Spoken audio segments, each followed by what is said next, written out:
Between 2001 and 2014, during the war in Afghanistan, several U.S. soldiers claimed to have encountered mysterious giants.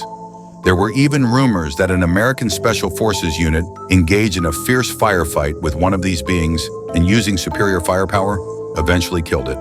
The giant's body was then allegedly flown in secret to an Air Force base in Ohio. Soldiers who encountered these giants in the Afghan mountains described them as massive creatures standing 13 to 16 feet tall, with thick red hair, animal hides draped over their bodies, and a primal roar that shook the air when they were enraged. Even more disturbing, each of the giant's hands and feet had 6 fingers, or toes. They moved with thunderous speed, so fast that even heavily armed soldiers were terrified. After multiple encounters like this, many American troops began to suspect that Afghanistan's mountains might be hiding more than just terrorists, possibly an unknown species humanity had never seen before. So how much truth is there to these bizarre encounters? Could giants really be living in the Afghan mountains? In 2001, after the shocking 9/11 attacks orchestrated by terrorist organizations, the U.S. launched Operation Enduring Freedom. Beginning in October 2001, American forces entered Afghanistan on a large scale, targeting the Taliban regime that was sheltering al-Qaeda. With overwhelming air power and advanced weaponry, the U.S. quickly captured several key Afghan cities. But the Taliban didn't collapse entirely. Instead, they retreated into the treacherous mountains, building defensive strongholds in caves and valleys, and waging a long-term guerrilla war against U.S. troops. The Kandahar region, with its jagged peaks, winding gorges, and countless caves, became a natural stronghold for Taliban fighters. By early 2002, in an effort to root out these militants, U.S. forces poured ground troops into the area, conducting sweeping searches of suspected hideouts. But every mission there meant brushing up against death. The high-altitude air left soldiers short of breath. The steep mountain trails made it impossible for armored vehicles to pass, and improvised explosive devices lurked everywhere. Many soldiers privately admitted, "This isn't a battlefield, it's a living trap." Against this backdrop, on February 13, 2002, a U.S. patrol on a routine reconnaissance mission in Kandahar suddenly went missing. At first, command assumed it was just a communications problem and didn't respond urgently. But as hours passed with no signal on any frequency, it became clear that something was seriously wrong. The military quickly dispatched a special forces team by helicopter into the Kandahar mountains to carry out a search and rescue operation. No one could have predicted that this mission would turn into one of the most shocking and mysterious incidents of the war. Following the missing patrol's trail, the Special Forces team pushed deep into a rugged valley. After hours of searching, they finally stumbled, near dusk, upon scattered military gear, rifles half buried under rocks, and shredded camouflage uniforms. After closer inspection, they confirmed these items belonged to the missing patrol. The team pressed on along the suspicious path. After about half an hour, they reached an area filled with jagged rocks. Deep within the cliffs were a series of connected caves. Weapons ready, the soldiers assumed they had found a hidden Taliban base. But as they crept closer, the sight before them left them stunned. Piled outside the cave entrance was a mound of bones, stacked like a grisly mountain. As the soldiers exchanged uneasy glances, a heavy sound echoed from deep within the cave. Footsteps, slow and pounding, as if some massive creature was drawing near. The next moment, a gigantic figure emerged from the darkness. It was nearly 16 feet tall, with a wild mane of fiery red hair and eyes that gleamed with a savage light. Bare-chested, wearing only a crude hide skirt, the giant clutched a massive spear carved from an entire tree. When it spotted the soldiers at the cave mouth, it let out a deafening roar that sounded like some ancient beast, shaking the ground beneath their feet. Before the team could even react, the giant charged out of the cave. Despite its massive size, its speed was astonishing. In an instant, the giant was right in front of one of the Special Forces soldiers. He raised his massive spear and drove it straight through the soldier's chest, lifting him off the ground in one brutal motion. Blood poured from the man's body, raining down in midair. The horrific scene made everyone's blood run cold. The team leader, seeing this, immediately gave the order to open fire. The rest of the squad reacted almost instinctively, squeezing their triggers. Gunfire exploded through the valley, bullets raining down on the giant's massive frame. But the giant didn't fall right away. Instead, the pain only drove him into a frenzy, unleashing beast-like strength as he swung his spear wildly, lunging at the soldiers in a murderous rage. Only under the relentless hail of bullets was he finally suppressed. After about 30 seconds of sustained fire, the giant collapsed with a thunderous crash, his body hitting the ground so hard it sent a cloud of dust into the air. The soldiers held their breath, moving in cautiously, caught between fear and vigilance. The giant's corpse sprawled across the cave entrance, his body so massive it nearly blocked the entire opening. Blood mixed with sand, flowing outward and filling the air with a sharp metallic stench. A few of the soldiers, forcing down their terror, crouched to examine him. The giant stood around 13 feet tall. His twisted face was frozen with his mouth slightly open, revealing 2 rows of razor-sharp fangs. But the most terrifying detail of all was his hands. Each palm had 6 fingers, the nails curved like the talons of a raptor. These features were clearly anything but human. Shocked, the soldiers immediately radioed headquarters. They hadn't taken down Taliban fighters. They had just killed a horrifying giant. The communications officer on the other end could hardly believe the report and kept asking for confirmation. When the answers came back firm, the report was passed directly up the chain of command. Afterward, the team leader ordered the men to push into the cave the giant had charged from. Inside, the scene was even more chilling. Under the beams of their tactical flashlights, piles of bones gleamed a cold, pale white. Scattered among them were broken combat boots, twisted helmets, and damaged weapons. Every piece of evidence pointed to the same grim conclusion. The missing patrol had most likely become prey in the jaws of this giant.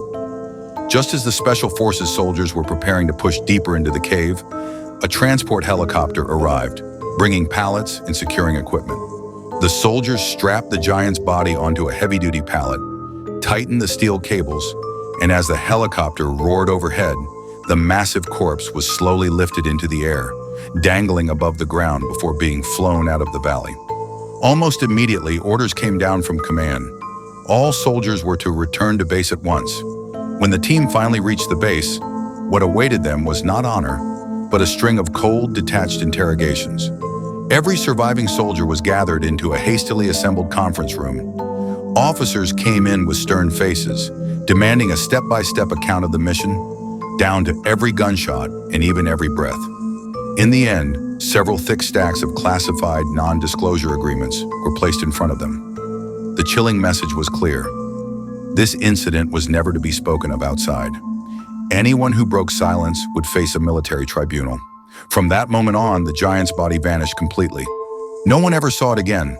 Where it was taken or how it was handled remains a mystery to this day. Then in 2008, an unexpected revelation dragged the legend of the Kandahar giant back into the spotlight. That year, the famous late-night radio show Coast to Coast AM aired a special titled Thunder and Giants. The host, as usual, brought on an anonymous guest, this time a helicopter pilot who claimed to have been directly involved in the Kandahar incident. The pilot gave a detailed account of his encounter with the giant. That day, he and his crew received a last-minute mission to transport a very unusual body back to base. The assignment was classified at the highest level, and they were told not to ask questions, just to follow orders. When the helicopter landed in a desolate Kandahar valley, soldiers dragged a massive object wrapped tightly in heavy tarps toward the lift rig. Even covered up, it was obvious this body was anything but normal. The pilot recalled that when the corpse was finally hoisted into the air, everyone in the cabin froze. The body was rigid and freakishly large, weighing at least 1,500 pounds, far too heavy to be human. As the tarp flapped in the wind, he even caught a glimpse of a hand with 6 fingers. The stench leaking out wasn't the usual odor of decay. It was something far worse, a mix of musk and rotting flesh so foul it made them gag. Just as the pilot was about to go on, the host pressed him. "So where did you take the giant's body?" The pilot fell silent for a long moment, his voice barely audible when he finally spoke. "We delivered it to a forward base, and after that, I never saw it again." He paused, then added, "But I did hear rumors that the body was ultimately sent to Wright-Patterson Air Force Base in Ohio. The very mention of Wright-Patterson Air Force Base left the studio in silence. For decades, conspiracy theorists have considered it one of the most secretive sites in America. After World War II, it was rumored to have housed Nazi documents and advanced technology. Some even claimed the wreckage of the Roswell UFO and alien bodies themselves were once stored there. The pilot's words sparked a flood of speculation. When the episode aired, online forums and social media went wild. Some listeners swore this was undeniable proof the military had long known about giants. Others dismissed it as a sensationalized radio stunt. But either way, the anonymous pilot's story was like gasoline on an open fire, making the legend of the Kandahar giant more mysterious than ever. In truth, tales of giants have existed since the dawn of humanity. Nearly every ancient civilization's records contain references to them. The most famous of all appear in the Old Testament, the Nephilim. According to legend, in the distant past, angels descended to earth and fathered children with human women. The offspring were a strange race, towering figures, some over 13 feet tall, blessed with immense strength. But these giants were volatile and violent, often sparking wars for no reason. They trampled the land, stole food, and in some accounts even feasted on human flesh. And so God's wrath was stirred. He believed that it was the very existence of these giants that fueled the endless violence and evil in the world. To put an end to them, once and for all, he chose to unleash the great flood as judgment upon the giants. Yet according to the Bible, not all of them perished in the flood. A small number of survivors either fled deep into mountains and forests or hid away in desolate caves, clinging to life while carrying the bloodline of the ancient race. The Kandahar region, being a high plateau, was beyond the full reach of the flood. With its treacherous mountains and countless natural caves, many so deep that even modern equipment cannot fully map them, it became the last refuge for the giants. But clues about giants aren't limited to ancient myths. From time to time, archaeology has revealed shocking giant bone incidents. As far back as the late 19th century, astonishing discoveries were reported across America's Midwest and Northeast. In several excavated Native American burial sites, skulls and skeletons were found that were far beyond human proportions. These remains weren't just enormous, they also showed features that differed dramatically from modern humans. The skulls were wide and massive, and the arm and leg bones were much longer than the average adult of that era. At the time, local newspapers ran sensational headlines, even printing hand-drawn sketches of the bones and on-site photographs on their front pages, sparking huge public interest. Local folklore soon tied these giant skeletons to ancient guardians or the remnants of a lost civilization. A flood of mysterious stories spread like wildfire. What shocked people even more was how quickly the remains would vanish. Not long after reports appeared, the bones were often taken away by archaeological institutions or government agencies. The official explanation was usually scientific preservation or for research purposes. But after that, nothing more was ever heard. The media would fall silent, archives would be sealed, and what had once been front-page news gradually faded into the dust of history. These actions cast a veil of mystery over the discoveries and fueled speculation. Some believed the evidence threatened the foundations of evolutionary theory, brushing against forbidden territory in both academia and politics. Others thought it was nothing more than media exaggeration, with the so-called giant bones being misidentified finds or outright hoaxes.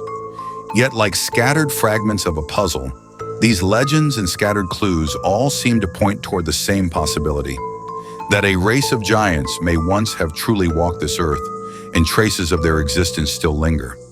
Perhaps the Kandahar giant was nothing more than a bizarre tale born out of the fog of war, but it might also have been the closest modern society has ever come to a real encounter with the myths of the ancient world. As for the truth, no one has dared to say with certainty, even to this day.